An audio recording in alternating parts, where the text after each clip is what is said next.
Good evening. We'll look into the camera for once. Good evening, you, America, England, Hmm? Thailand. I see Darren from Thailand has already checked in the chat room. He's not going to be able to watch live, but he says hi. He says he hopes Adam's getting better. We'll get an update on Adam here in a minute. Yeah, good evening to everybody, to all the West Ham world. It's not Wednesday, it's Monday, and I'm here. So this is something we don't usually do, but we're switching things up a little bit. So this is the best crew. I love this crew. This is just like these are the best guys. This is Because probably we going to go just for like bullshit the whole hour, right? this is going to go for 2 hours and be totally be totally Where's mine? nonsensical. And Hold on. John has already improved the program like 45% by putting that mask on. Um, so there's John in Philly. There's Wayne in my hometown of Dallas, although he lives like an hour from where I'm from. And then Selly, and listen, hey, all of you guys, everybody out there, listen. Selly's still in California. He's about to go home to Colorado.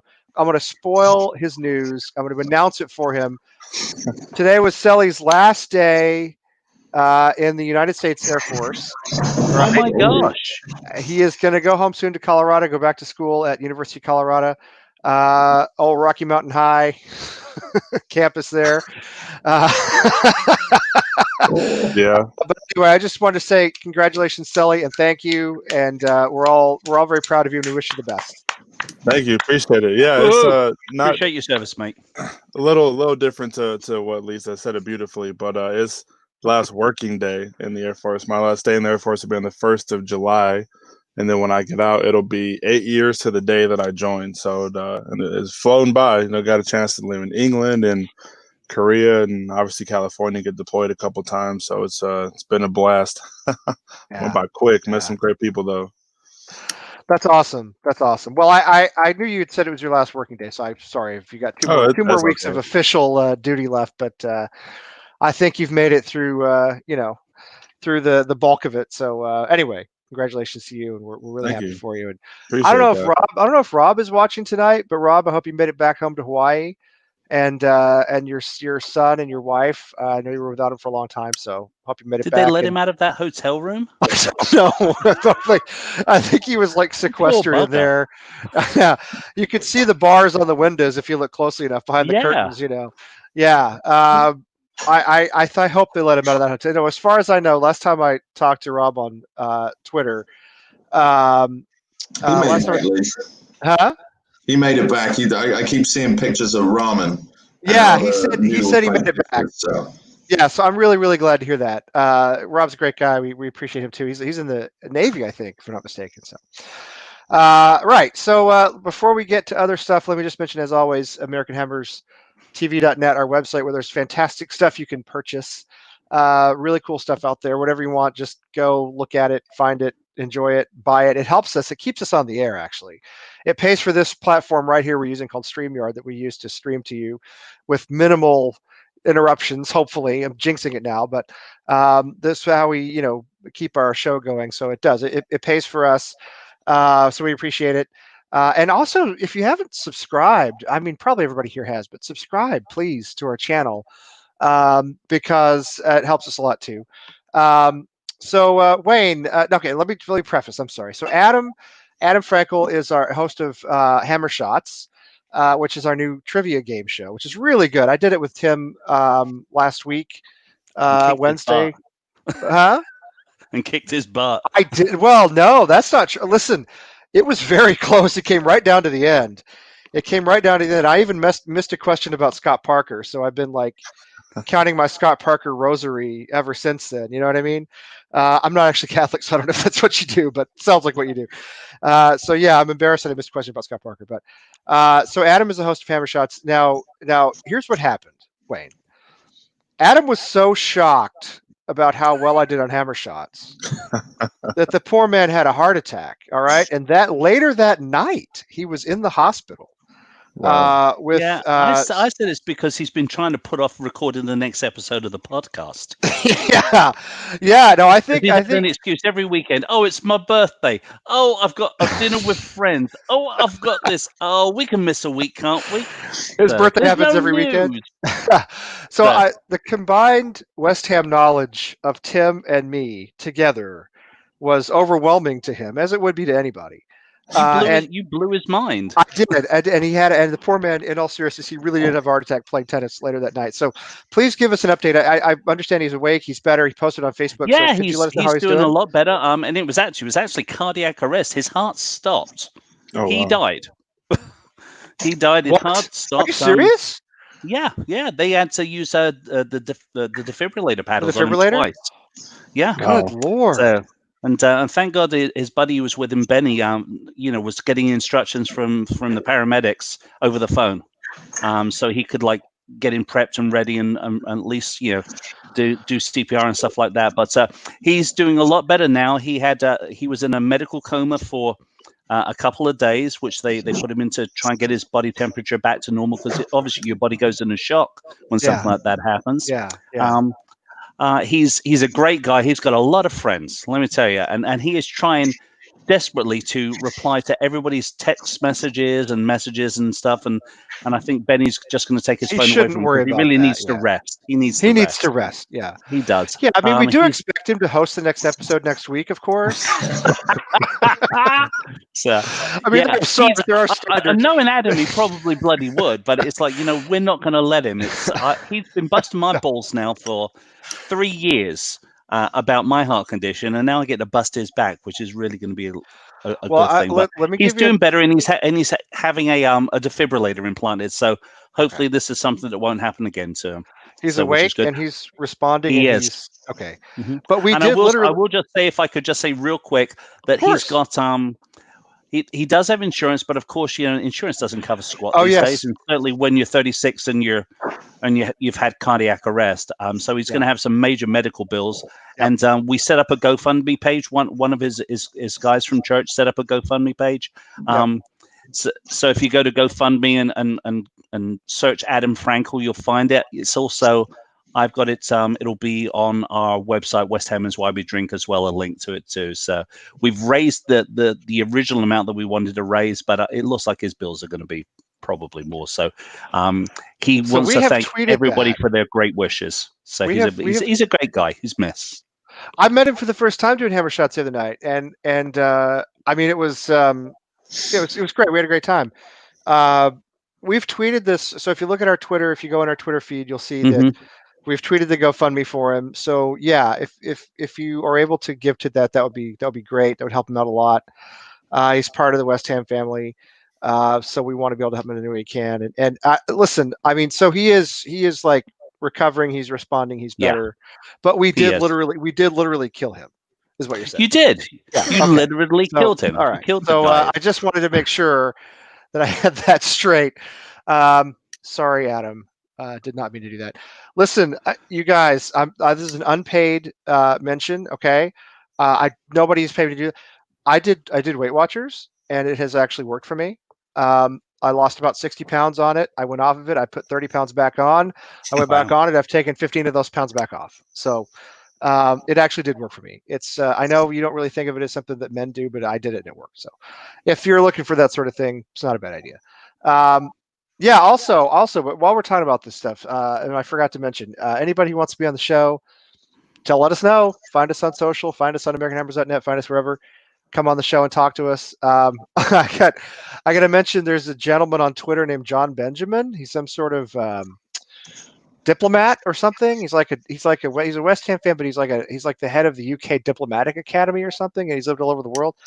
But I thought he was the guy from Bob's Burgers. I thought he was H. John Benjamin, and no, I really did. And I was like, why is this guy tweeting about like diplomacy? I mean, well, maybe he's just really interested, But it turns out he's John Benjamin, and so anyway, hopefully we'll get him on the show one of these days. He said he would do it. We're just trying to schedule it, so that should be interesting. If you have sophisticated questions on foreign affairs, don't ask them here. Come on and ask them about West Ham instead.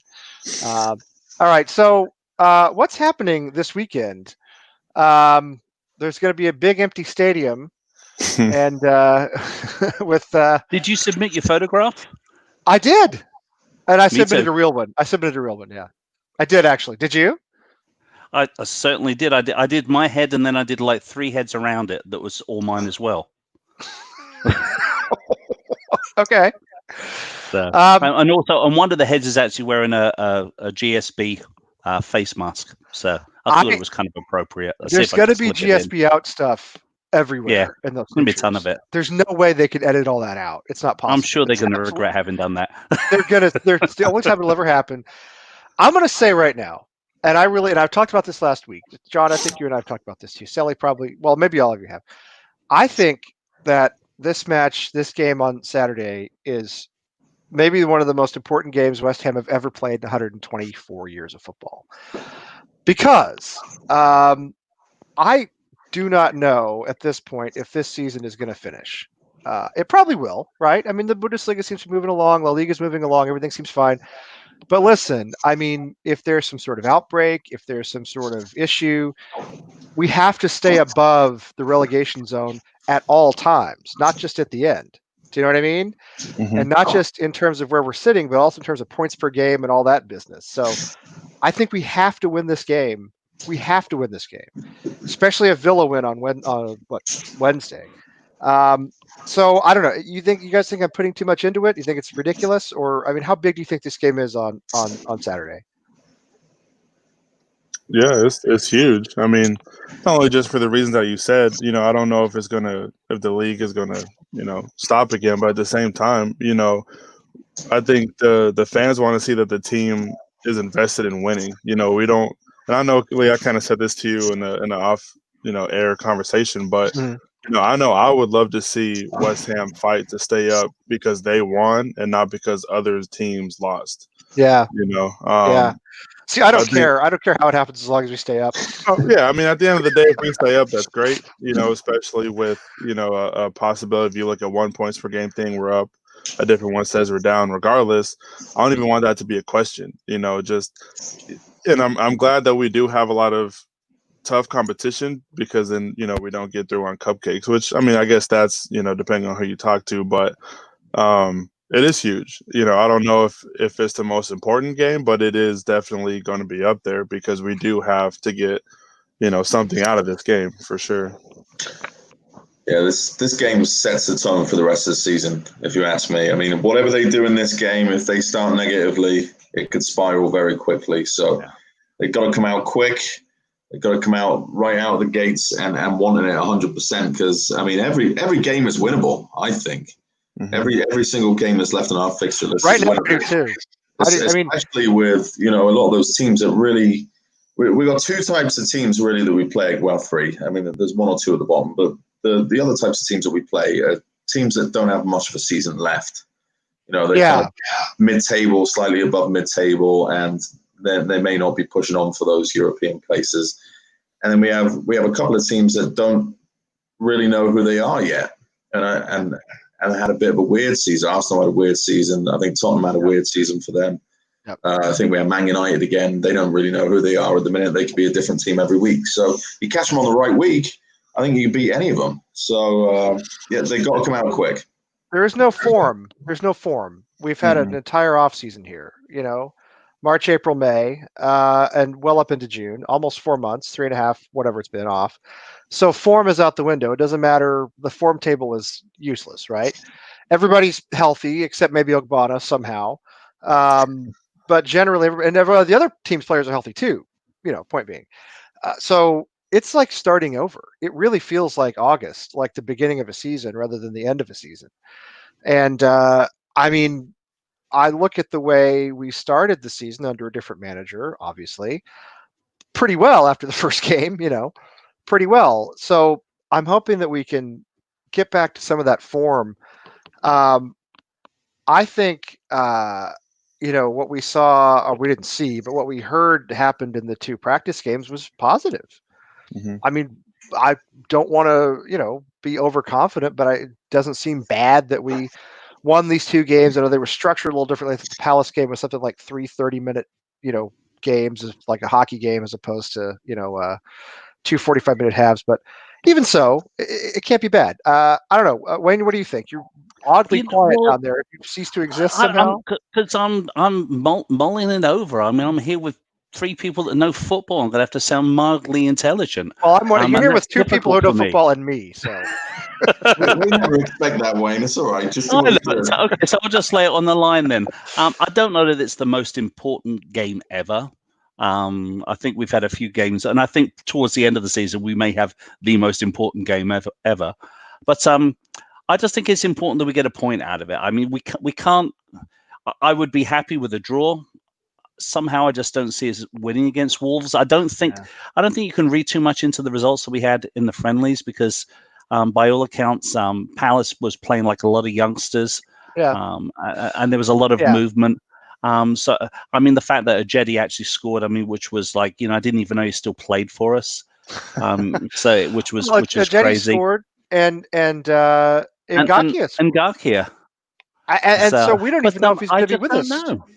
We've got something like 8 days to sign him. Yeah, so I don't see that happening. I don't see that happening at all. But I think, like John said, there are some.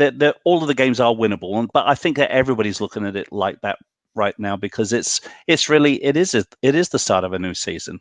It's a little 9-game season. It's more like a little tournament that we have to win. Yeah. One thing I'll say to that too, is whether this was the first game of like the a regular season or what is going to be on Saturday.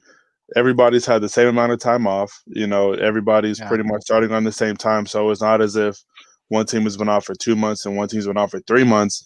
You really don't know what's going to happen at the start of this game because everybody's healthy for pretty much everyone, unless you truly had a season-ending injury. Everyone's going to be excited and motivated, to get back. I hope so. That's the key, I think, Sally. You know what? Excited and motivated. I hope we are, and some of our opponents are not. It brings up one big question that you have to ask, right? The fact that they're going to be wearing NHS on their shirts, is that out of respect for the NHS because they've done such a great job with the country, which of course they have, or is it out of respect from the fact that they've managed to keep Jack Wilshere healthy for the past 3 months? I think regardless of how you look at it, they got you. You have to put, the NHS on there just because it's good optics. You don't want to be the one team that doesn't put it on there. If you look like the bad guy, But it's definitely for the Jack Wilshere part. Let's be honest about that. Well, I mean, and listen, this is a good point. Now, again, the integrity of the competition is not solid here, in my opinion, because there's no fans in the ground. Sure. There's 5 substitutions, right? So, that's a massive difference. Will Moyes make one before the 80th minute when we're down 3-0? I don't know. But, I wouldn't even be surprised to see at least one first half substitution, if I'm being honest with you.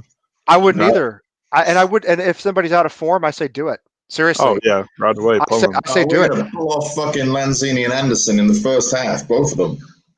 I wouldn't even start them. I wouldn't play them. I wouldn't have them in the starting 11. Not even sure I'd have them on the bench. It's interesting you say that, John. I mean, would you stick Fornals and Wilshere in the midfield there then? I love Fornals. My biggest hurdle, and I think a lot of people have this hurdle, is the potential of Anderson, right? You've got to play him because the potential of Anderson on a good day is better than anything else we have. Right. Yeah. But if he's shit out of luck after the first half, you got to pull him, and hopefully. But Fornals pops up in the right place at the right time all the time, and he does the guy stuff so well. Give Anderson half an hour. You know what I mean? You got 5 subs. Seriously. Yeah. Give him half an hour and tell him you're not up to it. You're out. We can do this now.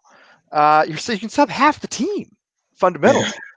Half the outfield players. That 5 subs really scares me because Moyes has never been a great person at using the substitutes to really turn the game to his advantage. No, he's really bad at it. When he had 3, when he had 3, he was confused, and now he's going to have 5. I mean, he's going to be scratching his ass for at least 45 minutes trying to figure out what to do. See, I'm with Fo here. I mean, I go Rice through check Fornals, and I mean, I don't know. Maybe you put Antonio on the right wing because he brings a lot of pace, because he can play a little more forward up with Allaire. And I'd love to see Allaire and Bowen up front, both of them. But I don't know. I don't know if that's going to happen. I think Bowen, he's almost a given, right? Bowen, he's going to start. I think he should. Yeah. And then it's a question of Antonio or Anderson or Fornals. You can play Fornals through the middle. You can't. He's not a winger. You don't stick him on the left. You could put Antonio or Anderson on the left. But you know, I don't know. And me personally, I want to see Anderson. I want to see Anderson behind Elliott, to be honest. But I don't think that's going to happen. Yeah, I agree. Well, where does Souček fit into this, or do you think he fits into that? I thought Souček looked pretty good for us in the short amount of time he played. But then again, I think you stick him in the midfield, and I quite frankly, little Dicky Bird tells me that there's a possibility that the Declan Rice might be dropping back to central defender. I read that too. I read that on Twitter somewhere that Declan might be playing center back. Well, I mean, let's think about it then. So you have Declan and presumably it's a Diop, right? Yeah. If he's going to play center back, because nobody trusts Balbuena. Ogbonna's a doubt somehow. Our hammer of the year, the only guy who can't, who's not physically able to play at the moment. So yeah, I mean, I think Declan's a natural center back anyway, and it kind of, to me, it opens up the midfield to be more of an attacking midfield. Maybe you can get Souček. You can get Fornals in there at the same time. Maybe you stick Antonio on the left to see if he's capable. And then Anderson on the left and Antonio on the right. It's not a bad thought. I think it opens up holes though too, Lee, and that would be my problem with that, because now I think with Souček and Rice kind of sitting in together defensively, they're going to cover so much ground. Oh yeah, they're the two with legs. They can shield the defense in front of them. I mean, between both of them, and Souček looks like he's a marathon runner to begin with. Yeah. I like the man. Weird gait on him, but he gets around. So I don't want to see Rice at the back. I don't. I think we're capable enough. I'm not going to say good. We should be capable enough that Rice and Rice's distribution midfield is excellent too. So I think if you take him out, you may go down an attacking threat as well. I don't see Noble and Souček. I love Nobes. I don't see Noble at all. I'm sorry. I don't see Noble at all. Do you guys see Noble in the starting 11? I think we need not pace. For this match. I don't see it. No, not against Wolves. I think we need pace. They're too quick. I mean, I know he plays in the middle, but they're too quick down the wings. They strike too fast. I think we need youth and energy and pace in this game. Noble could be a great substitution to make with like 20 some odd minutes to go if you have, like a 1-goal lead and you need to not necessarily park the bus, but you need to put in some grit in there to defend. And Noble too. I mean, I think with any player that you see age, their passing ability just somehow seems to skyrocket, and he can distribute like anybody else on the field. And I think that could help moving forward off a counterattack or something like that. But I'm really curious though. So let's say Rice does play next to Diop. Who would be the two players, or even the one? Well, I guess for conversation's sake, say two. If you don't start Noble as well, it'd be Souček and whoever else you want to put there. Who would you guys put next to Souček? I think you could have Souček. I think Fornals is just a magician. He just seems he has the heart for it and he wants it. I think if you put Souček and Fornals in the middle, I think Souček might be fast enough and defensively capable enough to take some pressure off the back line. Fornals has been a good player for us going forward. I think you could try Felipe on the left.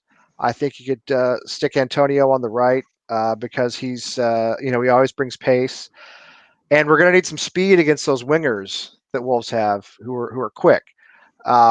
So that would be my thought. The wild card here to me is Jack Wilshere, who might be our best player, everything considered, when he's not broken. Right. We don't know because he never plays for us, but skill-wise, the only problem I have with Jack Wilshere, never plays. Not that. The problem I've had with Jack Wilshere ever since he's pulled on any shirt is this: when he's running. Have you noticed what he does when he runs all the time? No, he never runs. What is the last time he even played, Wayne?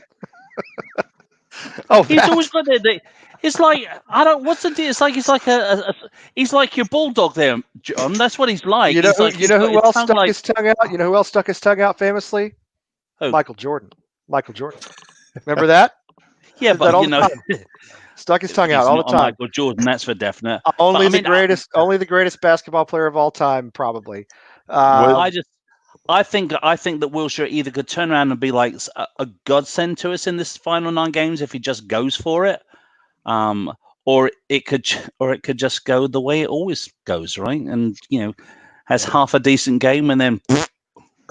Are there any players that you guys? Or should I say? Are there any players that you guys would be disappointed in not seeing start? I mean, granted, we have 5 subs and probably almost anybody on the team can play. But would there be somebody that you would kind of already have your head hanging if you didn't see in the starting 11? I would say Bowen for me. Yeah, I think we need Bowen out there. I think he brings energy. Well, listen, Allaire seems to be in form in these friendlies. Now, whether that means anything or not, I don't know. Against 15-year-olds. But I think what?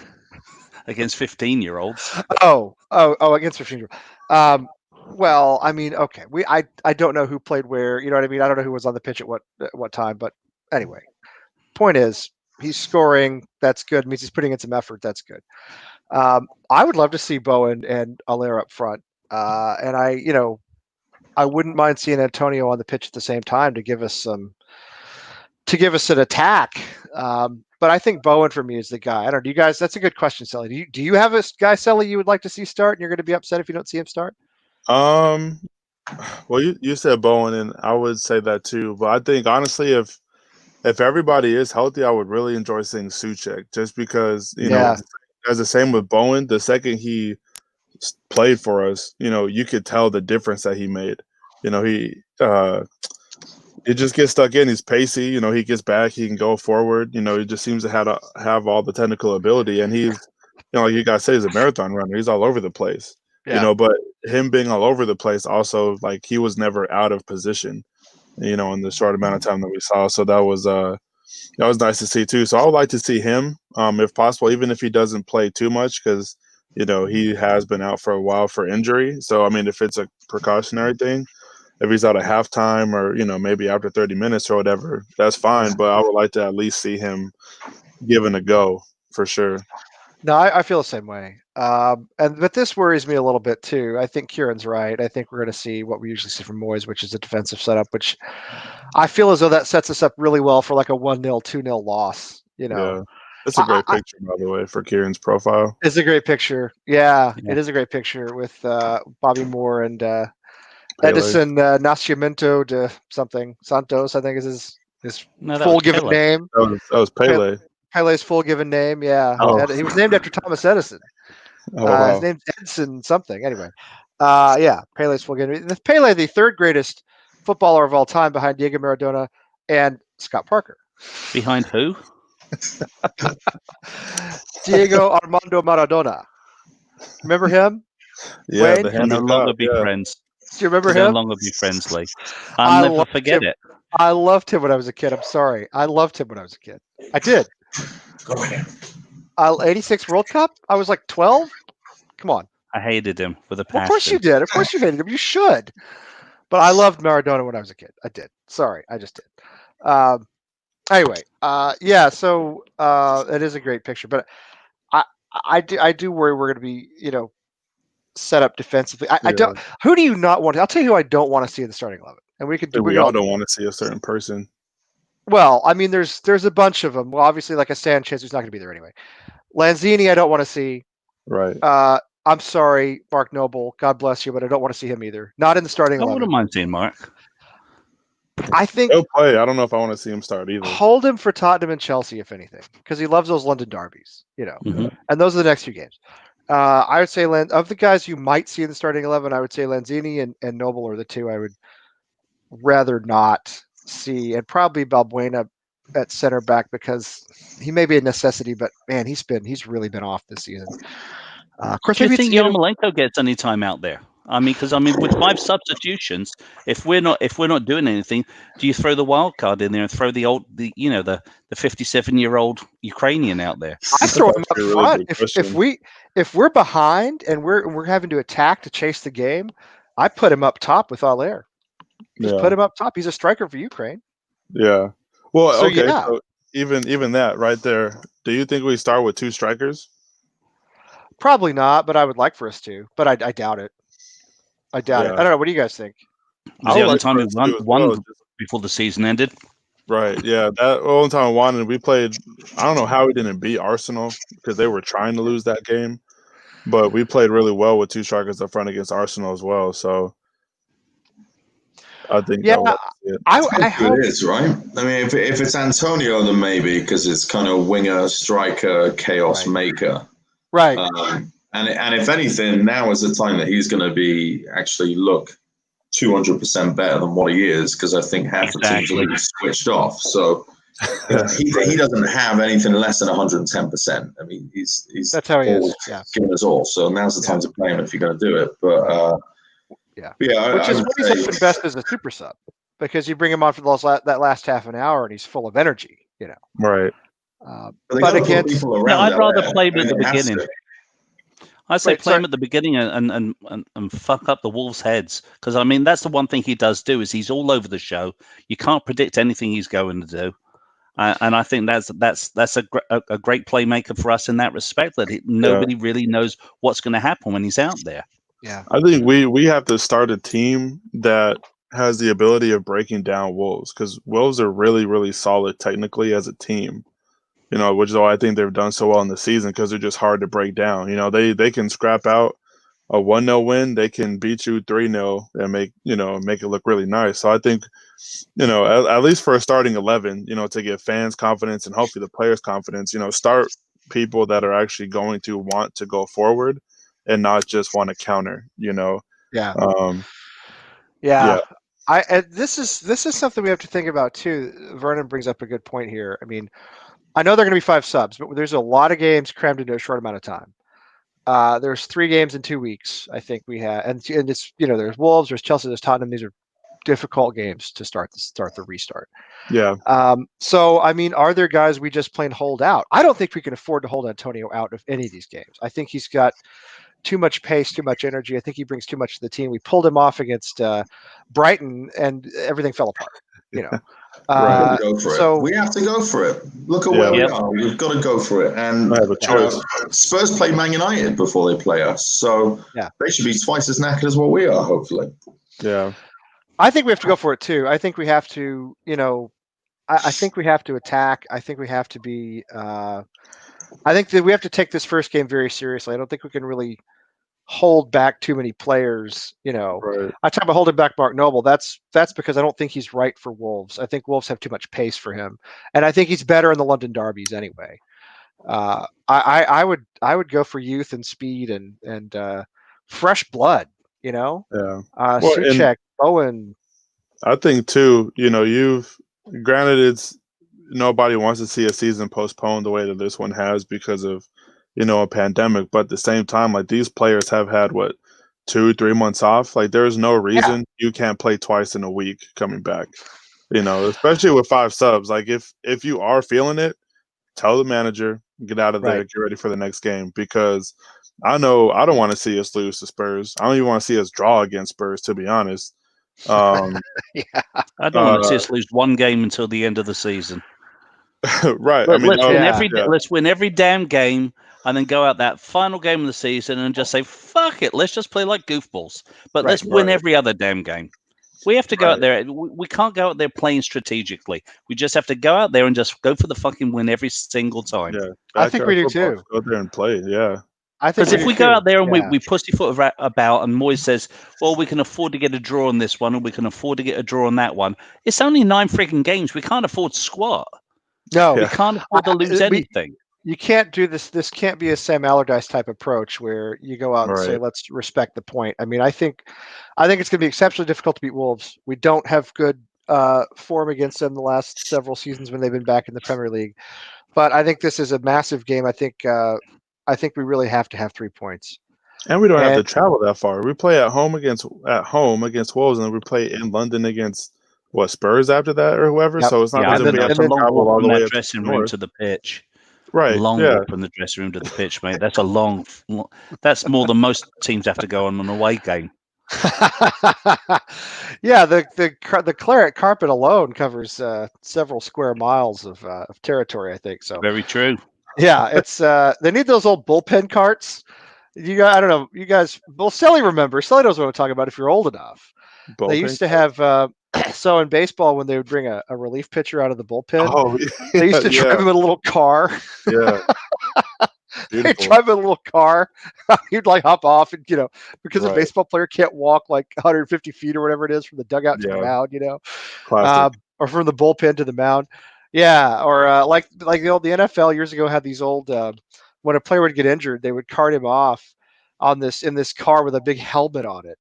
And, Yeah. remember those, Sally? Do you go back that far? I don't know, but Yeah, I mean anyway. they stopped in like the late 90s or 2000s with that. I know for the Super Bowl they did that a couple times, but it just looked too cheesy. It was way too bulky. But That's what we need. That's what we need for our players when they come out of the tunnel is a little car, a little tram. Like takes the them out way and some of them have deposits started off this last season, what we need is a fucking catapult. We need a catapult. That's what we need. Because that as slow as we've started off so many games this season, that's the thing that really concerns me is that because there's no crowd there, they're not going to be as into it as they usually are, and it's obviously it's making a difference when you hear some of the interviews to the Bundesliga players. They're like, it makes a difference not having a crowd there. I think it's gonna, and you've seen the results in the Bundesliga too. It hasn't the home field advantage hasn't meant all that much, No. Yeah, none at all. It's so, but on the other hand, I still think, and I want to get your thoughts on this one more time before the season restarts. I think we might be better without fans. I still believe this. I think there was a toxic atmosphere around the club, brought on in part by the protests, which I support, totally support the GSB out protests. I support what they were doing. I support what they were saying.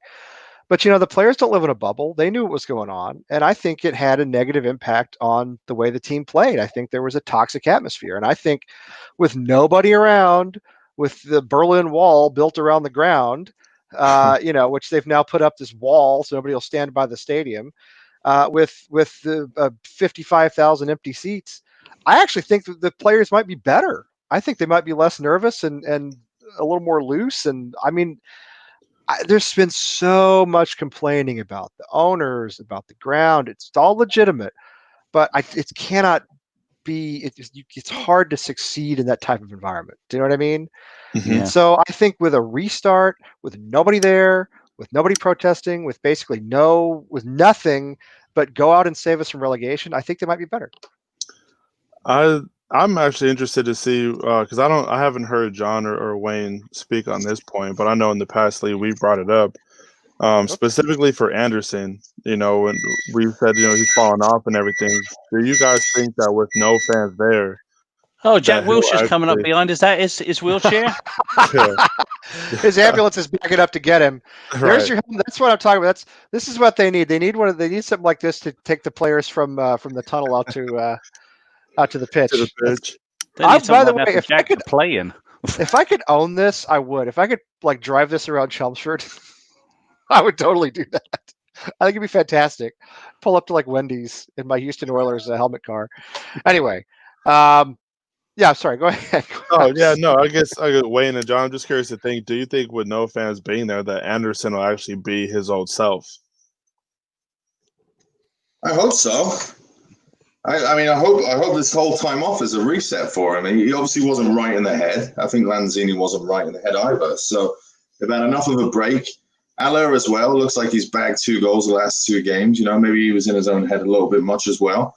Yeah. And, let's just hit the reset button. Let's come back ready to score some goals and play good football. Right.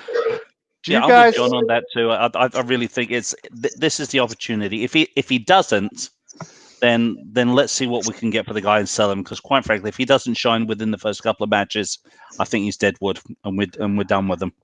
I'm done with him. I think that's true of a lot of guys. I don't want to see Lanzini. I'm not even sure I want him in the squad. I'm sorry. I just don't. With all the players we have healthy, I mean, let's not. He feels like a poison right now or something. I don't want to introduce him into Hugo. He actually is. His loan is actually till the end of the season now. With QPR, I was reading that the other day. He can't. Sorry, Charlie. Bring him back afterwards. It'll be a beautiful championship strike. Grady Diangana is probably coming back. No, I think he's still with. No, but next season. I mean, next season. Oh yeah. You're right. He's with West Brom through the end of the season. But so how about Ngakia? Now, I mean, so obviously he played in the friendly. He scored some sort of wonder goal, from what I understand. I obviously didn't see it. Do you put him in the squad? Do you play him at all? I mean, what do you do with him on Saturday? Is he Play part him. of things to try to keep him, or You are play we him. just? Yeah, you definitely. Yeah, I play mean, him. if this is all agent talk, like they're saying, right? His agent's trying to strong arm him, trying to get a bit more money out of the club. Play him. Let him see that he's actually getting minutes at West Ham. Don't bench him. You know, he's going to want to put himself in the shop window. We're going to want him to perform. And honestly, from what we've seen so far, I think he's better than Fredericks. At least positionally, he's better than Frederick. Yeah, I would. I agree with John. You have to play him. I would start him. I I know would that start sounds him crazy. too. Of course, No, I would. it doesn't. I would start him too. Start him. I think he's our best option. Listen, all the stuff we've talked about right now, we have to play our best players. We have to go for this right out of the gate. You put your best 11 out. I think he's part of our best 11. I think he's better than Fredericks.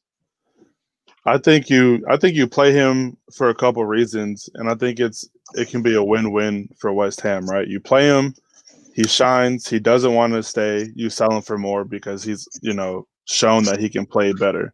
You play him, he shines, and he wants to stay because he loves playing well for the club. Right. Or you play him, he's shit, and then he's like, see, this is why we didn't want to pay you this much money because you couldn't handle the pressure. And I got into these contract talks, and now, it got to your head and you can't play. Either way, I don't think West Ham loses in that conversation. I don't either. I don't think it Or backfires. you play him, Philly, because there's no other fucker that can play that position as good as he can right now. Right. I mean, I know you Let's get be obvious a here. rock in the hard place with him for sure. But at the same time, if you were trying to send a message, it is easy to just not put him out there, regardless. But I mean, granted, we're not in that position to do so. But I mean, at the same time, if you really don't want to play him, you don't have to play him. But I think you put out your best 11. I think, and listen, I mean, Robbie said it. I mean, maybe I know Johnson's more of a natural right back, but if he can play left back and he's healthy, at this point, I have no problem with a back four of Johnson, Ogbonna. I don't know what John is doing. He's stirring the pot. I'm multitasking. I started making beer earlier, and then my baby took a little bit longer to feed and get down than what I was expecting. So this is live brew from John's kitchen. If anybody cares to know, so what kind of beer are you making, here's John? what's going on. Yeah, what are you making? We're making another edition of the Pandemic Pale Ale. So, ooh, sounds nice. That sounds the last one came out well. So it's just I'm trying a few recipes of different smash beers, single malt and single hop. So it's just a regular old pale ale malt, and then completely hopped with Willamette hops, which is similar to UK Fuggles. Very floral and a little spice if used correctly. So, multitasking. I apologize. No, it's fine. Don't apologize. Just send me down a bottle. I was going to say we all need send us a keg each. I'm sure you're making that much, that you can. I'm sure you can just ship a keg very easily too. That doesn't sound hard to do. So send us a little bit. Yeah, maybe one of these days we'll get down to Philly when. Listen, if they open FanFest back up, that won't be this season, I doubt. But NBC was going to do the FanFest. Was in Philadelphia. It was scheduled. Yep. Did they even announce where it was going to be in Philly? Where they were going to do it up there? I don't think so, but probably near the Art Museum or something. They got a lot of space around there that they could do it. But, so if that ever gets rescheduled, come on down and I'll see if I can sneak some beers into the place. The one in Boston was fantastic, except for the match itself. The event itself was great. I mean, if you had tickets in advance to get in, if they do it, get the tickets in advance to get in. Sign up for it online. You don't wait in line. You get into the venue, and there's free food and drink the whole time you're there. You just drink, eat. You know what I mean? The one in Boston was exceptionally well done. Unfortunately, that was the Everton. Huh? That was the Tonking. It's when we got killed. Right. Yeah. Last season, last March. The one in Philly was going to be at Dilworth Park, wherever that is. Dilworth, huh? Where's that, John?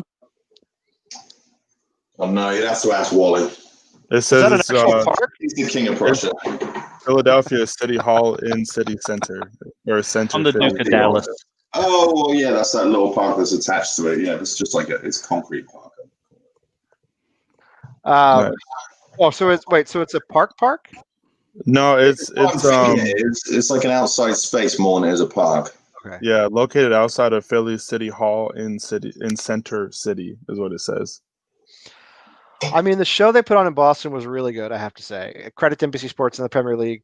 Very well done. Just a bad result as always, but a good idea, a good time, fun time, you know.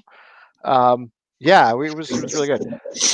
But yeah, I don't know. I mean, as far as I don't know, as far as our back, I could see Johnson and Ngakia at the fullbacks because they're young and pacey, and Wolves have these crazy fast wingers. Yeah. And then you have Issa at center back. Then I think the other question is who's your other center back if you have four across the back. I mean, do you push Rice back there? As John said, that opens holes, but he may still be our best option if Fogbana can't play. Do you chance it on Balbuena, hoping that he's redeemed himself over this break, even though he hasn't played for months? And what happened to him? I don't know. Pulled it. I mean, West Ham have had other guys like that too.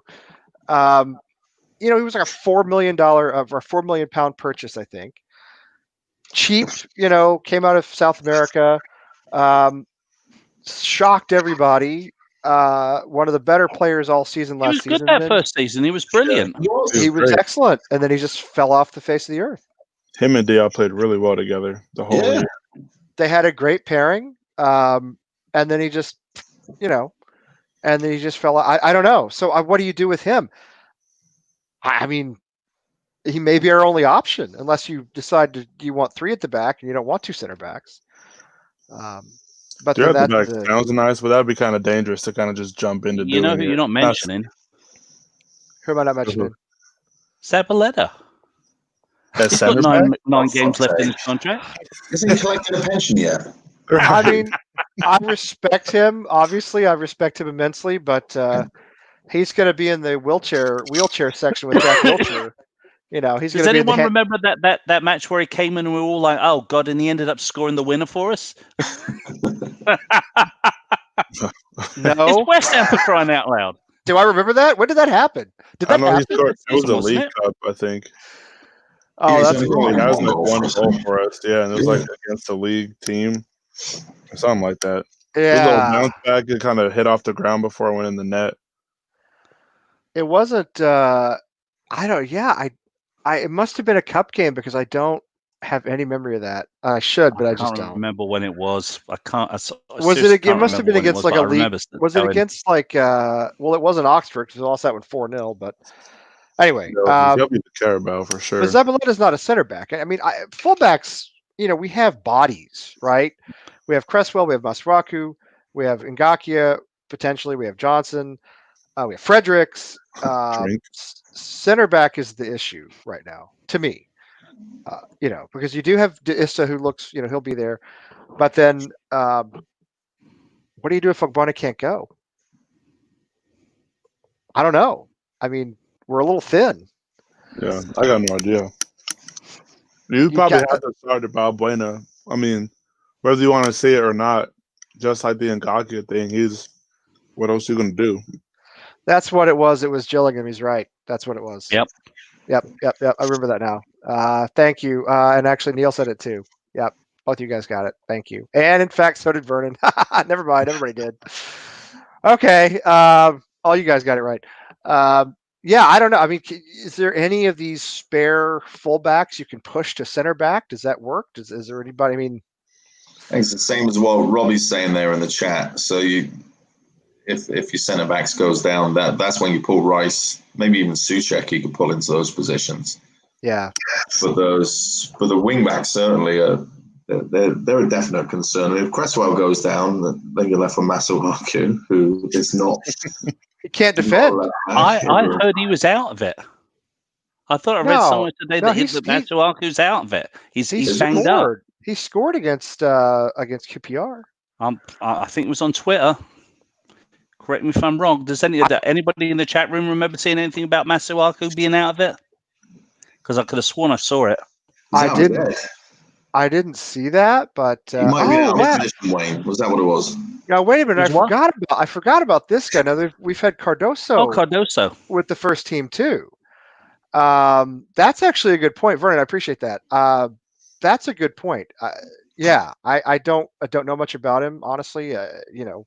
He's impressed in the 12. reserves. Do what? Silva's in the first Isn't team he now 12 too. years of age, something like that? Something like that. But I mean, if he can Bloody play, young whippersnappers. if At he this can play, I Only don't good for mind. one thing. Yeah, there's a lot of I don't know. It's hard to talk about this stuff because there's no way of saying like, oh, one player is in form, another player is not in form. There's no form. There's no form. We don't know anything. Masuaku could out and play 75 minutes. He could be brilliant. It seems unlikely, but again, who knows? Yeah. Yarmolenko was in great form for us at the beginning of the season. Then he got injured. I mean, is he a factor up front or on the wing? I think what it comes down to is how much do you trust David Moyes, and how much do you trust David Moyes? I guess we're gonna find out.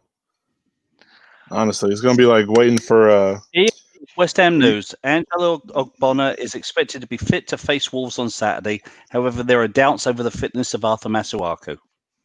Well, I'll take that trade-off. Yeah, I'll take that trade-off. I'll take that trade-off. I mean, if Do you we have to trade, what's his name? Holland? Is Holland back with us? no, he's isn't Holland still in Coventry or wherever he was? Is that Holland? No.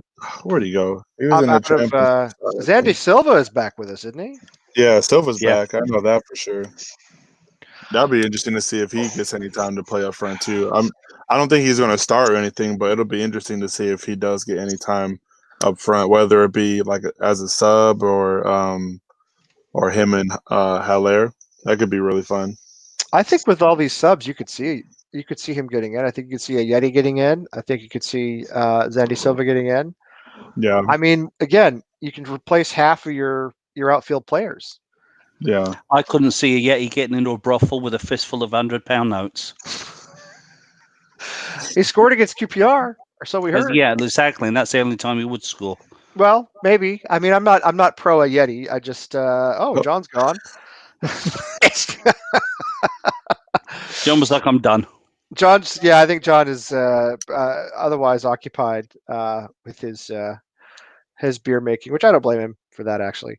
I think he's going to start a monastery and become a monk and make Trappist ales. I think if in any of these games, West Ham are in the opportunity to play favorable garbage time, like maybe up 2 goals with like 5-10 minutes left to go, let some of the young kids get in and just get a taste. Like if Cardoso is 19 years old, let him in. Let him get a little taste of it just to see what he does. I would love to get into a situation where he's back. We could have to stop talking about it. He's taken his oath of silence. We're saying you're becoming a monk, John, so you can make more beer. My internet's choppy.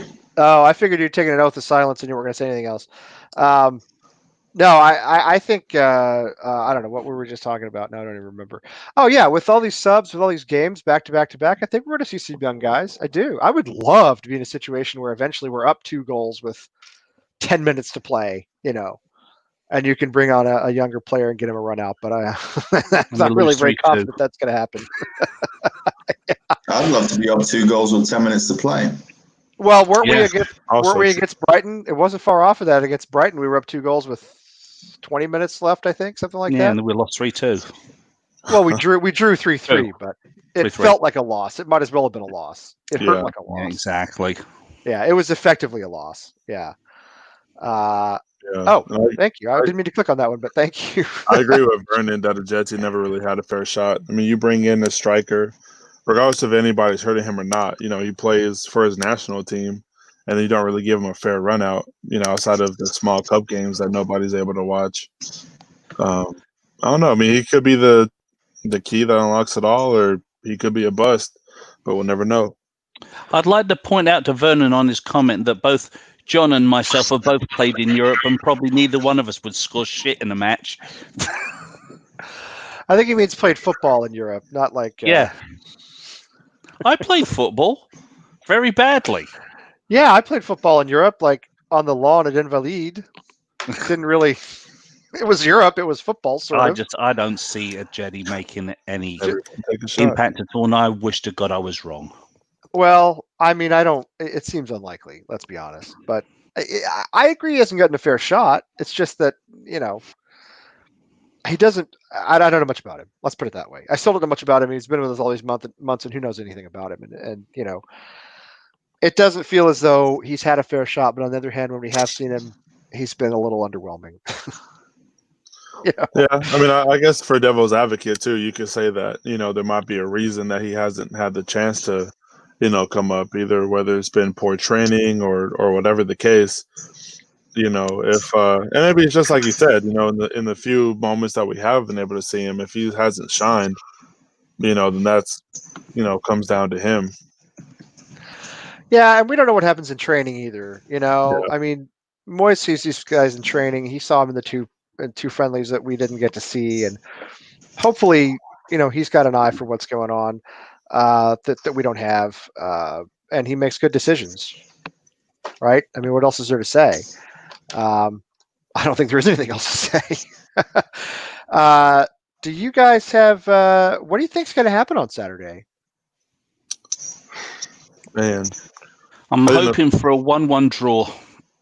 Oh, that's boring. I know it is, but I'm hoping for it. As long as it's not a loss. Like I said earlier, as long as it's not a loss, I'm happy. Yeah, I'll agree. As long as it's not a loss, yeah, I'll be happy with that too. Getting anything will be better than getting nothing. I honestly think the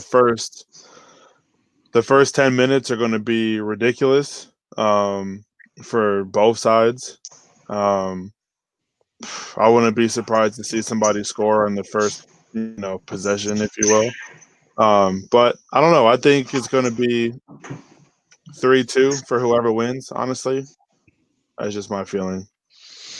We've been scoring goals in these friendlies, and that may not mean anything, but it may mean that we have. Sure, we were scoring goals preseason too. Yeah. So I mean, I think against Wolves normally a draw as a result I'd be very happy to have. I just think this is an incredibly important match for a lot of reasons. I think we almost have to win it. I don't think we will, but I think we almost have to. But if I had to guess, I'd say we do well to get a draw. Frankly, they're just a strong team, But who knows? It's like a new season. There's no form. There's no form. There's no way to like. Here, I'll pull this up because I always forget to do this, but we should do Hammers polls. Oh, I'm back. A quick Hammers poll. Oh, shout out too, real quick, to Hammers polls. Apparently, they got their 4,000th view on YouTube with their video, so that's pretty awesome. Yes, they did. Yeah, it's they noted it up here somewhere. There you go, 4,000 views. Yeah, well awesome. done, guys. Yeah, well done to Hammers polls. They're good friends of ours. Very well deserved. They're very entertaining on Twitter, and yeah, we're proud of them for that. They've got some good stuff. We've talked about a lot of this stuff already, but what I'm wondering is when we get down here. So we have Wolves and Spurs. Wolves at home, Spurs away. Not that it really matters that much. In the first 2 games of the restart, how many points do you think we get out of these first few games? Stevie Wonder down there at the bottom. Ray Charles. Ronnie Millsap. Ronnie Millsap, you didn't expect, right? You didn't think it was going to come out with Ronnie Millsap. Nobody knows that. Everybody in the chat room's like, "Who's Ronnie Millsap?" 7 the whole day through. We get 1 draw and 2 wins, and then we're gonna lose every damn game for the rest of the season. Okay, Ray. It's only 2 games. You can't get 7 points out of 2 games. You said first 3 games, didn't you? I can't see squat here. That's why I put my glasses on. Just Wolves and Spurs. Just Wolves and Spurs. 7. Now Wolves and Spurs 4 points. Who do we beat? Spurs? Spurs. Okay. Sally, what do you think? I'll agree. Beat Spurs again. Say undefeated at the toilet bowl. All right. John, brother Nolan, our Our I'm newly too minted monk. optimistic. I'm too optimistic. 6 Yeah. points, Lee. 6 Yeah. points. We're going to start off. We're going to come out quick. We're going to beat Wolves 3-0, and we're going to turn it around. We're undefeated at Tottenham Stadium, so let's go in there and beat them again. You know what? What good does it do to be a pessimist? Honestly, Right. I mean, what good does it do to be a pessimist? We have the entire world is pretty literally collapsing around us right now. All right. Yeah. So if ever there were a time for West Ham to win 2 games on the trot, it's right now during a very close to a literal apocalypse. Okay. So I'm with you. I'm going with 6 points. I'm doing it. I'm going with 6 points. It's not a popular choice, evidently. You know, on a completely different subject line here, when Adam woke up from his medically induced coma, they said he was going to have lapses of memory, and he had for a couple of days. So we were all trying to think of things that we could tell him, like we were going to tell him it was 2024 and he just missed West Ham winning the FA Cup. That he's been a lifelong Tottenham supporter. Oh wow. So, Wayne, Okay, I know you've got good healthcare and everything down there. You've got a great system down there in Dallas Way, but does his doctor know who West Ham is and what they're about to do to you at any given time? Don't I tell you, the defibrillator he's getting put in is the same one I had until I upgraded to a pacemaker. And mine went off once. It went off in a grocery store, and because they had it set at the wrong level, and it knocked the living shit out of me. It was like being kicked by a mule, and I fell into a loaf of bread, into an aisle that had like loaves of bread on the shelf, and I basically fell into the loaves of bread. So, but no, they've got no clue what they're dealing with. But the one thing that they have told him is he has to stay off the Red Bull and all of those type of energy drinks, which is going to be tough for him because you know him, John. He's Mr. Hyper. Well, you've got to put West Ham on the restricted list. I don't think it's healthy for him. Yeah. Well, yeah, it's not healthy for any of us. He was really looking forward to going to the pub and watching the match this Saturday, and that's obviously that's out of the question for him at the moment. Yeah, I don't think this. Yeah, I think that's probably not a great idea. One thing I'll say with the comment you just highlighted with Kieran, 2 points would be great because that means we haven't lost yet. But 2 points is also terrifying because we're one of 3 teams at the points that we have. So if we have 29 points, I don't think we're out of relegation. Not at all. I think honestly, we come out for the worst. I think 2 points. If we get 2 points, I think we're in the bottom 3 after the first 2 games. Yeah, I agree. I think we're down in the. I think it's got to be a minimum of 4 for us to be out of it, and that's a tall order. I realize. Well, and one thing too, and I know this kind of kicked off the conversation with us off airly is when I put up a video of Norwich beating Tottenham off a pretty nice free kick. Yeah. I think I don't know what the situation were. I don't know who was playing. But I mean, if Norwich can get one past Tottenham and get a nice little win. Well, granted, anybody's beatable, especially at this point.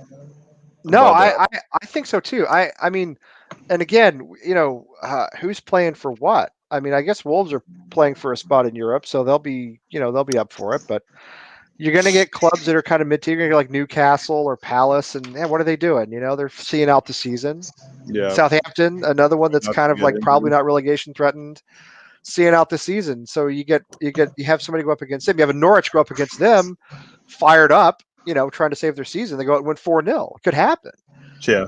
Anything could happen. And look at this team we've got, right? They have vastly underperformed the entire season to the point of it looked like we were throwing games. It did. They would do anything to just lose from out of nowhere. Like there was absurd games that that Arsenal game that you said, Sully, that we played Leicester both times. Leicester was shit. They were there for the taking. We conspired to lose that. Liverpool, we should have been the first team to beat Liverpool this season, but we fucked that one up and let Watford get that one. Yep. Yeah. This team has to play to their average potential, and they will stay up. That's it. Yeah. They're not a bad team on paper. It does go a long way to say that we have given up the most points from winning positions in the league. It does. And that's honestly really annoying because at the beginning of the season with the team that we had on paper, we thought that we would be in the position that Wolves are right now, we fighting top for 6. Top 6, top 8. A lot of experts, and I say this every week, I feel as though a lot of experts, non-West Ham fans, English football experts said Neil picked us. we're a top 6, top 8 team, and a couple of them even had us. Okay, Neko. A couple of them even had us fighting for Champions League, right? Yeah. I mean, which sounds crazy, but that was the way it looked. Yeah. And I'm with John. I mean, if we just play up to our potential, if the Right. players just put out average effort, if they play as well as they, if they play to, if they rise to the, the level of mediocrity, we're good enough to stay up. We're good enough to stay up. We should be good enough to stay up. I think it's just a matter of Sally. I Press think the it's wrong just, button. they had just had, again, if we go up a goal, 2 goals as we did against Brighton, hold the lead.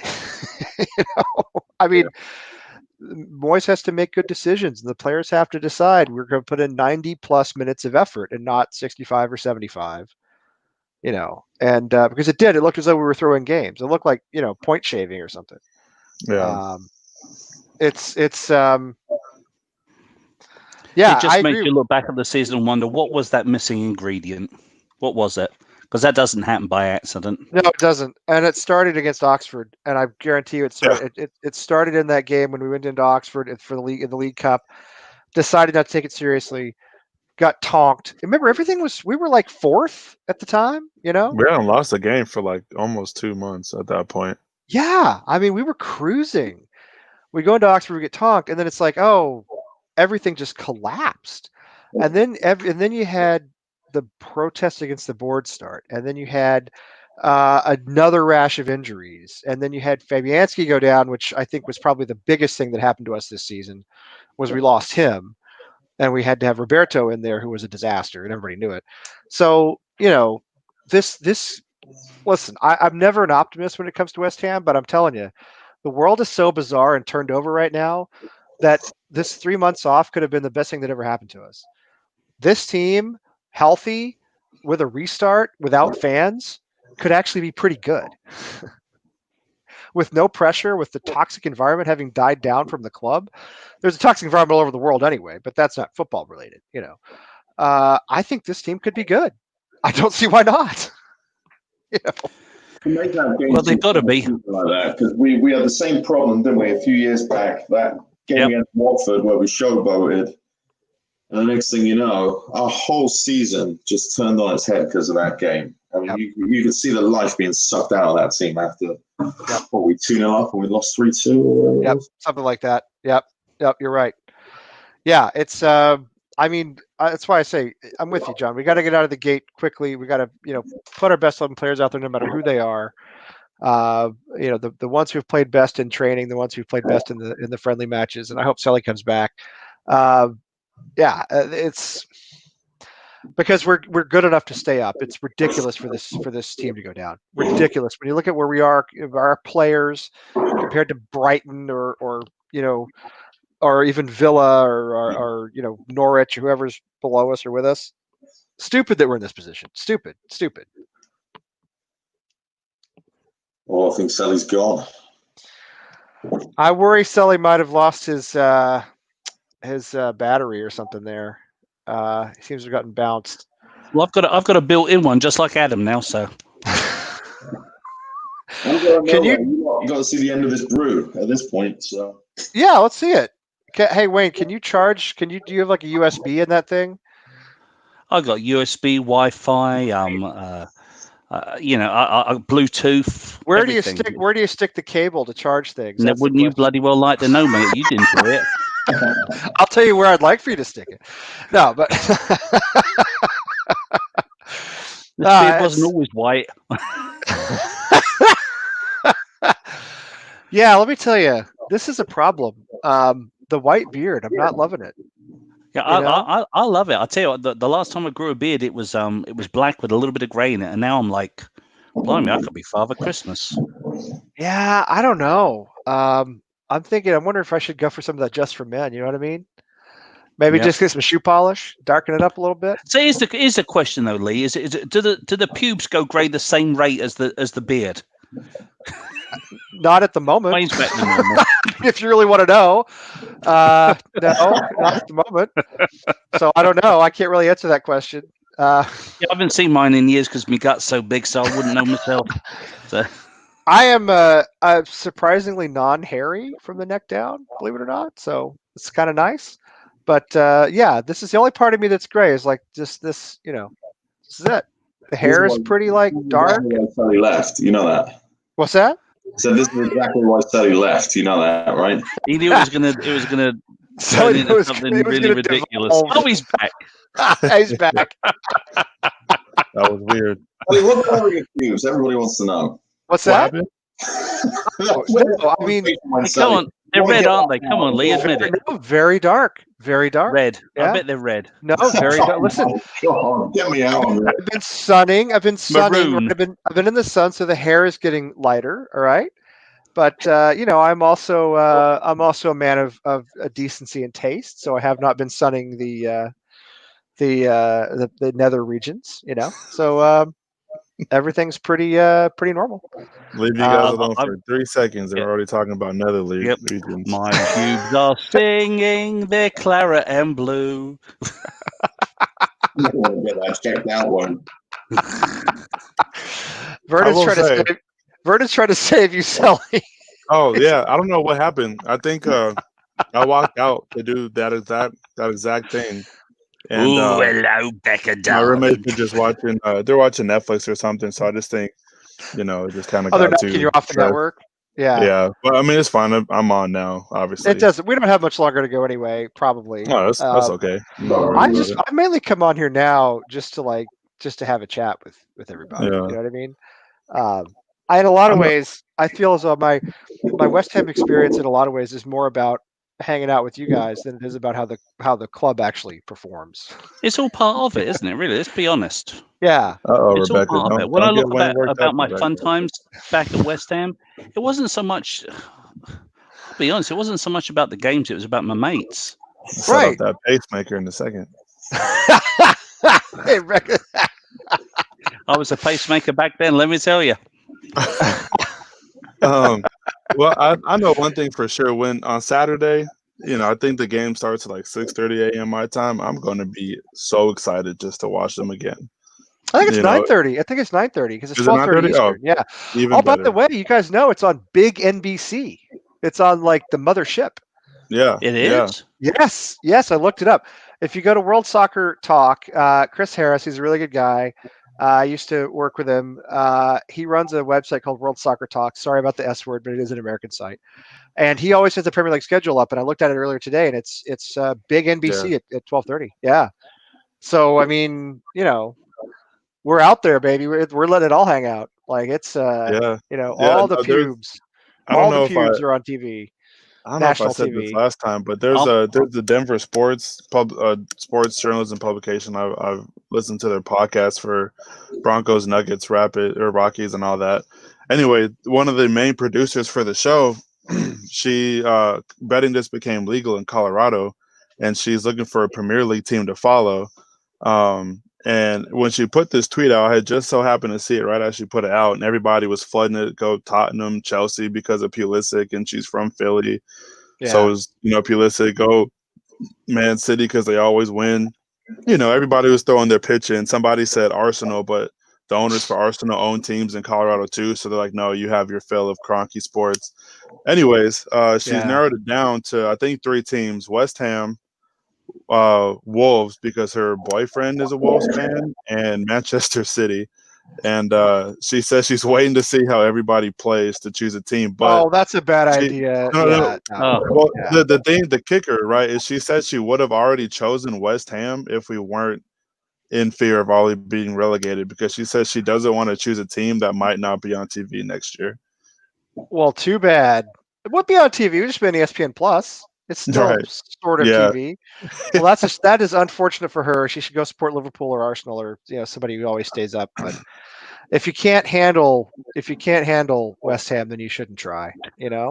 Right. Yeah. That was my thing to her. I said, yo, you're a Philly fan, so you're already used to not winning and your team underperforming. So just come over to the dark side. Careful. I'm a Philly fan. Yeah, it's true. That's fantastic. Look at this. Read it. No, and weep, I mean baby. the Flyers won Stanley Cups in 71, 72, 73, 74, and 76. No, that's not the true. Eagles just won the Super Bowl. No, the the Flyers 76ers won a couple of times. the Flyers won it in 74 and 75, and that was it. I promise you. Look Was it it up. I 75? No, it was guarantee 3 years there. you. No, it was Because two. I went It was two. the 3 Stanley Cups. Yeah, but they didn't win all of them. Yes, we did. No, they didn't. I promise Look it you. up. I will look it up. But look at this. Look it Read up. them and You're a repeat. Bruin fan. What do you know? I know that the Bruins won the Stanley Cup 9 years ago, which is a long time, but it's not 45 years ago. My mum used to date one of the Philadelphia Flyers, so I mean, I love that damn team. Really? Oh, Which man. one? Dave Schultz? No, yeah, have a guess. Reggie Leach. You're kidding. No, Really? serious. I was taught to skate by Reggie Leach and Gary Dornhofer. You're joking. That's No. awesome. Are you serious? No, I'm definitely serious, That's mate. very cool, Wayne. That's very cool. I'm serious. I'm not joking. That's really cool. No, That's I, really cool. I had a great time back then. I was like 8 or 9 years of age, and Great I player. just had a Great blast. player. Yeah, no, great player, Oh, Reggie Leach. Seriously. He was brilliant. He was brilliant. Yeah. He got me thrown out of Pee Wee ice hockey. I was a terrible skater. He says, "What you do," he says, "when you go for a face-off, don't go for the puck. Just bring your stick up between their legs." So that's what I did. Dude, he learned that from Bobby Clark. You know, you got to watch the. If you guys haven't watched it, you got to watch the documentary on the Summit Series, the 1972 Summit Series between the Soviet Union and Canada. That's a fantastic documentary. It's superb. It's really good. Lot of Flyers players, Wayne, in that era, of course, were on that Yep. team.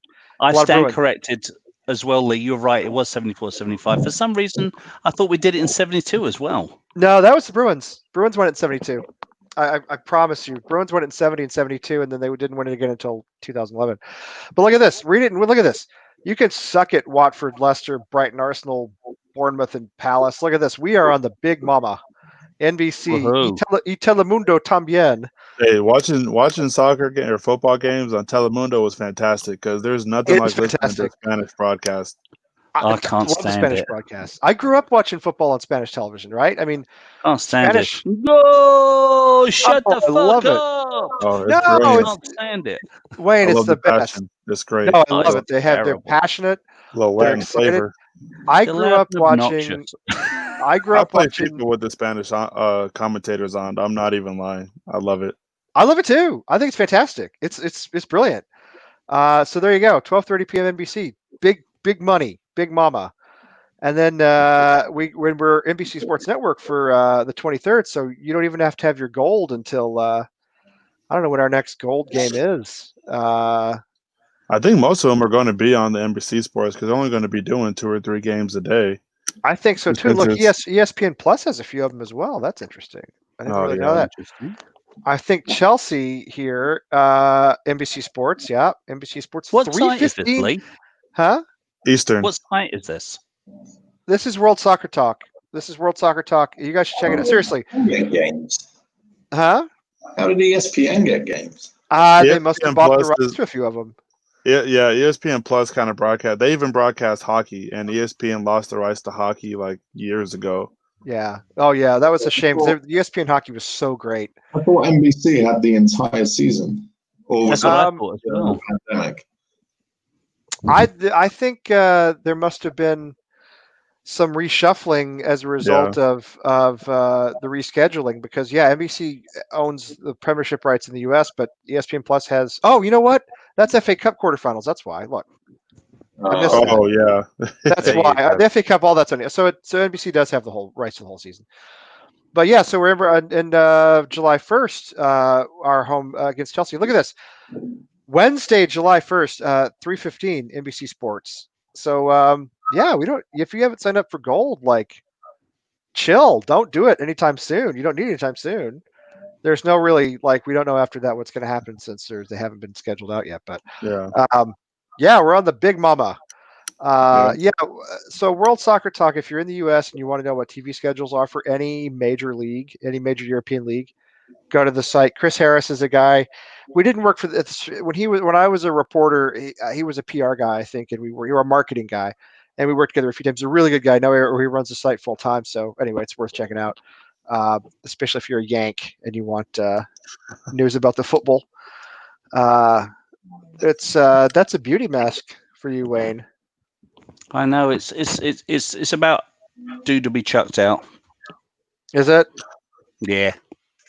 Got too many germs in it. Probably kill somebody with it. Well, Yeah, I don't know.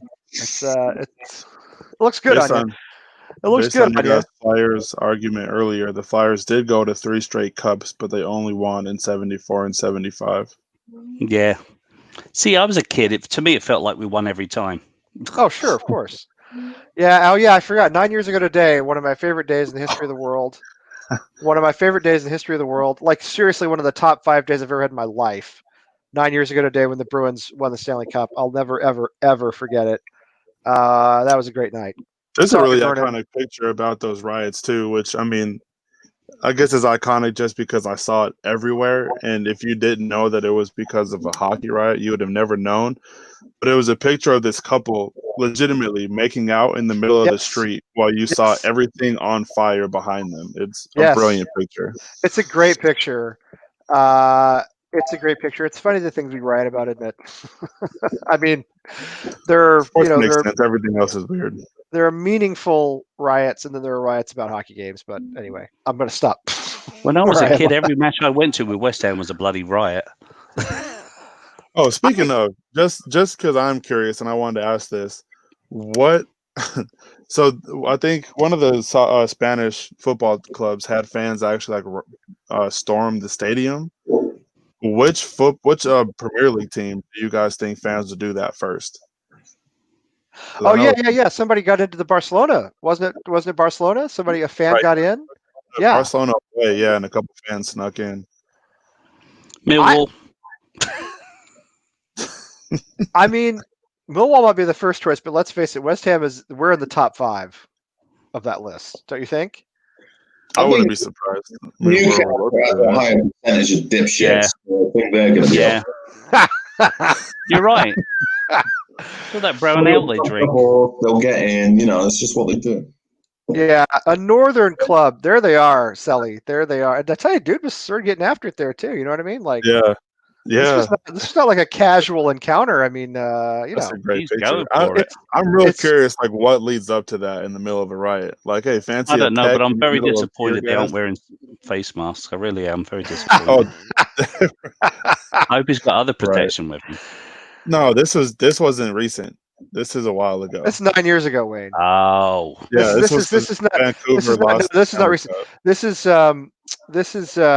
he's gone for some reason. But yeah, this was when the Bruins beat Vancouver in the Stanley Cup final, and there was a riot in Vancouver after the team lost. This is from that. So Canadian really, teams haven't to won be the honest, Stanley it's kind Cup of a in lovely while. picture. It really is. It's a nice Yeah. picture. I don't know how you get into that position in that situation, but whatever.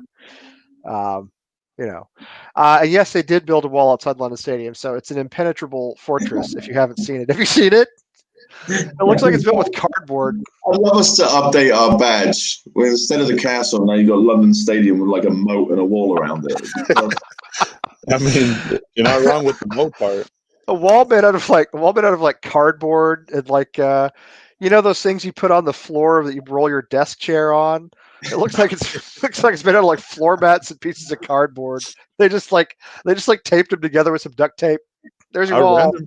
Randomly saw a video of this like group of kids. Well, not kids, they're like in their mid-20s, going around, and they like sneak into buildings and kind of traverse buildings in London. And they snuck into the London Stadium and went all the way to the top of the stadium. What's that? I saw that. Yeah. Yeah, it was incredible. They all the way to the top where the West Ham sign is, and top of the light fixtures and everything. It was pretty sweet. Pretty cool. Ran onto the pitch and everything. There was before they tore the old Astrodome down in Houston. It's torn down. I thought it was still there. I thought it was torn down. Is it still there? I think it's still there. Yeah, it might still be there. That's iconic. Yeah, I don't remember right where the Texans play. Oh no, the Astrodome. No, they haven't used it in many years, but it sat there for a long time, right? So the Texans play in Reliant Stadium, and is he still there? He's not still there, is he? I don't think he is. And the Astros play in some other baseball stadium. But yeah, these guys got into the Astrodome, John, and they did the same thing. And it sat empty for like 20 years, and they got in, and there was like all this stuff left there from like the last event at the Astrodome that just nobody ever came back and got. just like papers that reporters were scribbling on, and like cups and vending areas and stuff. It was crazy. It's amazing how those things happen. I mean, I lived in DC for a long time, and RFK down there, it's probably still like, it's basically an abandoned stadium at this point. And, DC's never going to let the Redskins back into DC proper, since they're in Maryland, until they change their name. And in the meantime, there's just this great piece of land that could be developed, that could be, a site for a really modern stadium. And the one that they have out in Maryland is probably getting towards the end of its life cycle by American standards. Right. Yeah, which is like 20 years. Yeah. Yeah. And so they're in a standoff because the city hates the owners hate the city, everybody hates the name, and it's just a mess. No, it is a mess. And apparently, no, I know. Well, the whole anything to do with the Washington NFL franchise is a mess, quite frankly. It's just bad news, The ownership there is like, that's David Sullivan level of ownership with Daniel Snyder. He's back. And apparently the Astrodome is still there. Yeah. There. It's still there. So, but it hasn't been used in like 15 years or more. But yeah, these kids got into it, and like maybe they were kids, but they were like college age, and they took all these pictures and they just went all around it. There were like lights on in there. I mean, and there was just stuff. Just like when people left, they just walked out for the last time and they just left it all there. I guess they figured it would get destroyed. It didn't matter, but it's never been destroyed, so it's just sitting there. They climbed to the top of it, took like a video from the top of it. I don't know. I think it's pretty cool. I would do that if I were younger and more intrepid. But anyway, no, I don't like heights. As tall as I am, funny enough, 6'5", and I don't like heights. Are you in the air? No, that's no common misconception. I worked at the gym and I worked in the Johnny facility for 8 years between those two buildings. I've been in plenty of military planes, flying around and stuff like that, like a C-130. The worst plane you can ever be in, even with ear protection. Old. Old. It's cold up there. The first time I ever flew in one, I had little like things you kind of shove into your ears so that you don't get noise. On a 3-hour flight, got off the plane, and for the longest time, if you were to take your hands and cup your ears, that's what it sounded like for the rest of the night. Oh, really? Yeah, I couldn't hear anything. They didn't phase all those out with C-17s? No, they're still around. The last time I was on one was when I was coming back from my second deployment, and this was 2017, July 2017. Yeah, that was fun. Good stuff. Fun stuff. You get everything on this show. There's a little bit of beer brewing. Now we're going into plane geekery. Are you going to miss it, Sally? Are you going to miss the Air Force? It's been 8 years. Big chunk of your life. I'll miss a lot of people. Yeah, definitely. I mean, I'm 29, been in for 8 years. So, I mean, yeah, obviously a good chunk. So, I appreciate that, Fo. Yeah, I'll miss a lot of the people. I still have a good group of friends from, the first base I was at in England. Gary, Gaz, if it wasn't for him, I probably wouldn't be a West Ham fan. So shout out to Gary for that one. Yep. Met a lot of good people in Korea on all my deployments, and even out here in California, obviously you got American Hammers TV, which obviously still is kind of something that Gary brought me into, because I know you guys reached out to him, and he was so excited when you guys reached out to him and you told him that he was going to be interviewed by you guys. Anyway. Oh yeah, I mean, yeah, that was a good time, man. And I told him, I said they're going to. He's a good dude.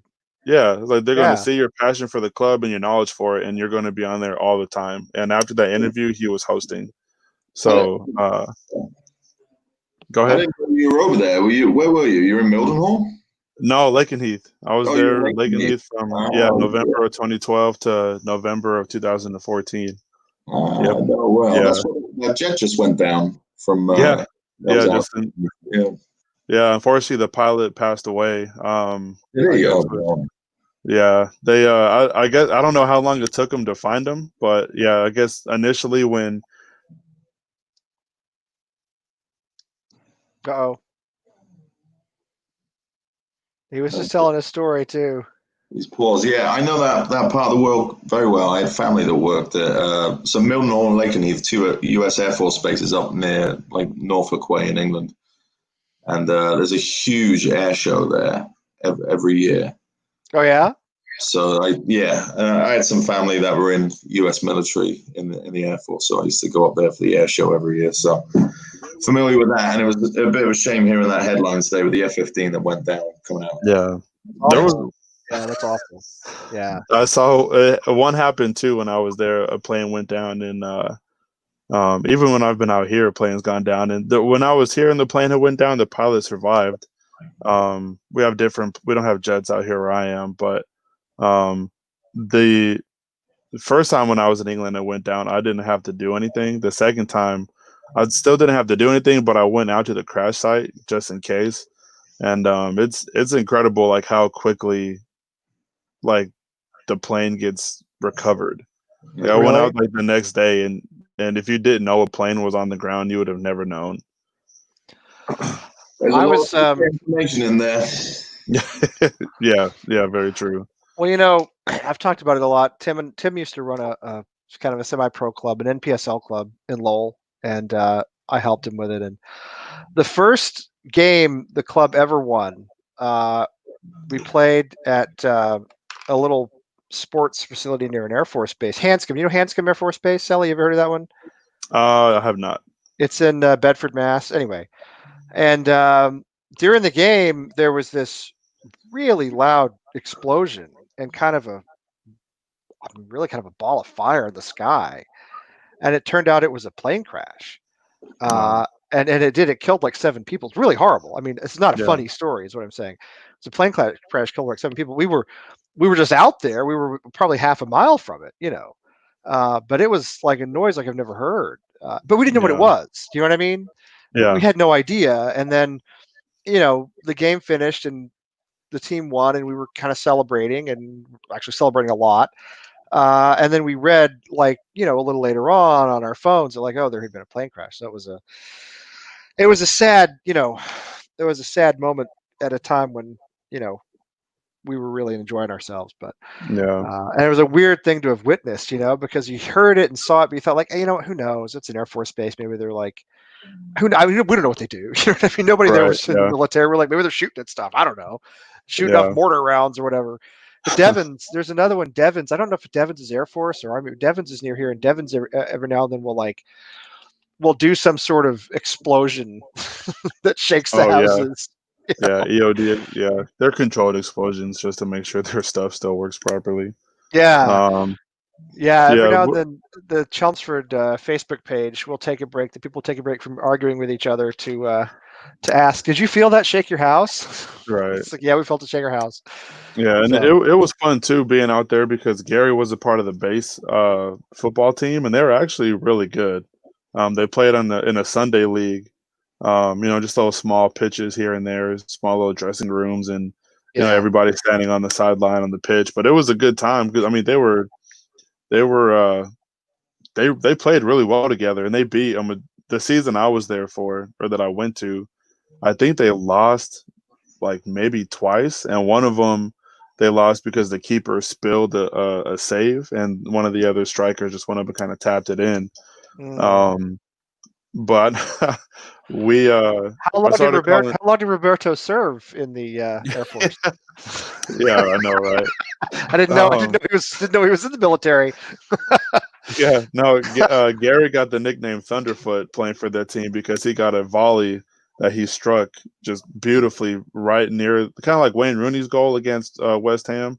Was 2013, almost the exact same. Just a volley near the midway line and just booted it right into the back of the net. The most beautiful goal I've seen in person. That's awesome. That's awesome. But it was cool. I got to go to a. Oh, I think you know what? This might be a sign from above or below. We'll let Sully cycle back in one more time. I know we've lost Wayne altogether. And even Rebecca's gone to bed, so. My there's kind of no point in going on now, is there? But Trevor's still with us. Tebow's still with us. And Foe's still with us. And who else is here? Who else is still here? I bet you Vernon's still with us. I don't know. It's kind of dwindling now. But yeah. Yeah, I thought, when my dad coached my team when I was a kid, we had a player he used to call Thunderfoot. The kid could score from anywhere on the pitch. My dad used to start 5 strikers. this was the 80s in Texas when people didn't really understand tactics, And my dad would do a 2-3-5, 2 of us at the back, 3 in the midfield, and 5 up front. And I think we played 10 games that season. We won all 10 games. We scored 104 goals and conceded 7. It works. No, did it work? We scored 10 goals a game. It was like the goal differential was like 97. I think it was 104 scored and 7 conceded. It was crazy. Yeah, they were good athletes. Hey, it's Ken. Haven't seen Ken. Well, I haven't seen anybody in ages. What am I saying? I haven't seen anybody in ages. So I haven't seen Ken or anybody else in ages. Anyway, I was kind of waiting for Shelly to come back. He says his battery's about to die. Maybe it's a sign he should go. Maybe it's a sign we all should go. Sorry, Ken, to cut out on you right as you're coming in. I don't know, John. You got anything else? Is your beard done? Well, it's not done, but is it? Because it doesn't have to age for like a couple of weeks. Yeah. It's now in the carboy, so I'm just gonna. I put it in an ice bath. That's what I was doing earlier, stirring it to get the heat out of it. But I don't think I'm going to get it down to temperature tonight to pitch the yeast. So I'll chuck it in the basement, and tomorrow throw some yeast in it. Wait about 2 weeks, then throw a bit more sugar in it and chuck it in bowls. Wait another 2 weeks, and then it should be good to go. It's a labor of love, Lee. I've done it, but never at my house. There's a place not that far from here where you can go brew the beer, and then like the staff will kind of help you with it a little bit. You know what I mean? Yeah. And then you come back, and then it sits for 2 weeks. You come back 2 weeks later and you bottle it. So I've done it 3 or 4 times. It's a lot of fun. But I've never done it at home. I've never undertaken that much of an effort to do it. But You'd be surprised how easy you can make it. I mean, it's all the 99% of it is just cleaning and sanitizing everything, and then the rest of it is just watching it boil. Yeah. Maybe one of these days. I think my boys are at a busy age for me to try to do something like that, but it's good activity while you have a little baby. Yeah. And if she can't sleep, rub a little on the gums. And I think it's Stephen now, so we'll see. Maybe I'll get distilling. We can put some whiskey on the gums. There you go. If your wife is breastfeeding, I don't know. It's good for breastfeeding. Beer is. It's good for nursing mothers. Seriously, I'm not making that up. No, my mum was a midwife her whole career, so I've been trying to feed my wife some Guinness here and there to up the iron levels and good for the milk. So we're good to go.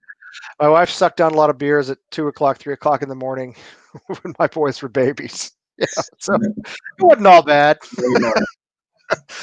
There were some good times. Well, anyway, okay, Jay. You know what, Jay? I'm glad you're here and love you.